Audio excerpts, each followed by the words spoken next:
let's connect with our expert and understand that on the technical front, what is that something that you should be looking out for? Because March has been really an exciting month for the indices. Let me connect with Dharmesh Shah, who's joining us on the show right now from ICICI Direct. Hi Dharmesh, good to be speaking with you. It's been a while. And look at the month of March, Dharmesh. What a volatility from those low levels, what a recovery. And now that the next week is going to be yet again an exciting one because of the monthly expiry. Give us some sense that after the stellar rally in the past couple of weeks, do you believe that it's time to get some halt there? Or rather, you believe that the next week and even on today's intraday basis, we are in to build on to some of those gains? Yeah, so good afternoon. As you rightly said, I think so the month of March has been very exciting for all of us after the series of underperformance for last 5 months. Yes, we will do, I think so the market overall, I think so we remain to be positive for the market. That I understand that the market has seen a bounce back from the oversold territory. I think so that was, I think so the most important. The most important, I think so the two things was that the top out in the dollar index and the cool off in the bond yield. I think so that is something a big positive for Indian market, and that is something already visible in the price performance. We believe going forward again, market should be looking towards a target of 23,700. No doubt 23,400 will be the immediate resistance for the Nifty being a 200-day moving average. But we believe I think so this 200-day moving average resistance should get taken out, and we should look for 61% retracement for the last leg of fall. Should be looking for a target of 23,700. Data generation, two things I think so. The market breadth, I think so. The one that is more important to look out for. If you look at the market breadth, that is significantly improved from the total percentage of the stocks which were trading above 200-day moving or 50-day moving average of the total Senex 500, which is 7% at the time of 22,000 when we were at the Nifty. It is around 41%. So there is a massive improvement in terms of percentage of the stocks which are trading above 50-day moving average. Also, if you look at the RSI, it has come above 60.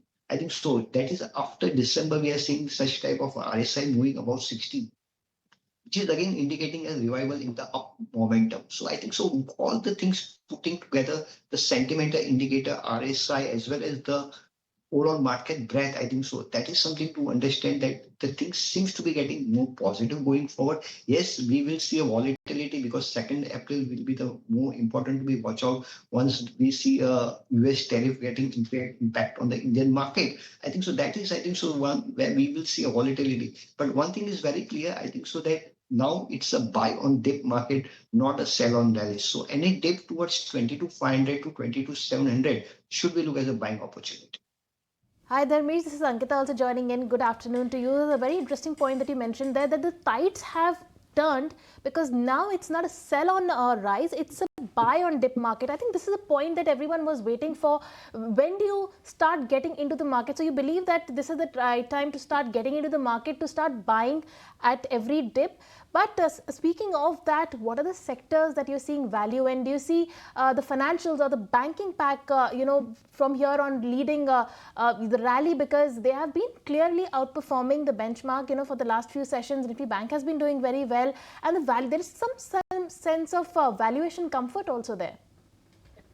Yes, definitely, absolutely. I think so. If you look at the bank Nifty, I think so. It has seen a correction of almost around 12% from the high. And even if you look in this current corrective phase, I think so bank Nifty was been relatively outperforming the Nifty. So yes, we believe, I think so banking as a sector which contributes 35% of the weightage to the Nifty should do well. We expect bank Nifty to head towards 53,000 in the coming few months. Maybe I think so we can see some bit of a resistance in this range of 50,500 to 51,000. But eventually I think 52,500 to 53,000 is likely target for the bank Nifty.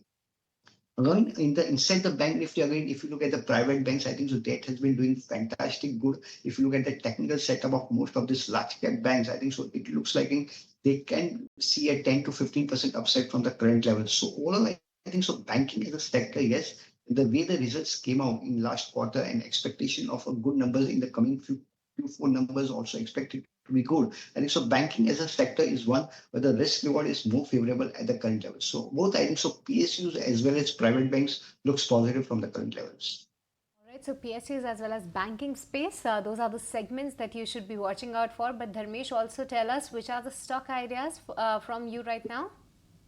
Yeah, as far as banking remains to be a topic, and Axis Bank remains to be a topic inside the banking sector. Now, Axis again the third largest bank with a balance sheet size of almost around 15 lakh crore and more focused towards the retail and SMEs. I think so. Axis Bank is one where, if you look at the technical setup, the stock seems to be finding the support at the 200-week EMA.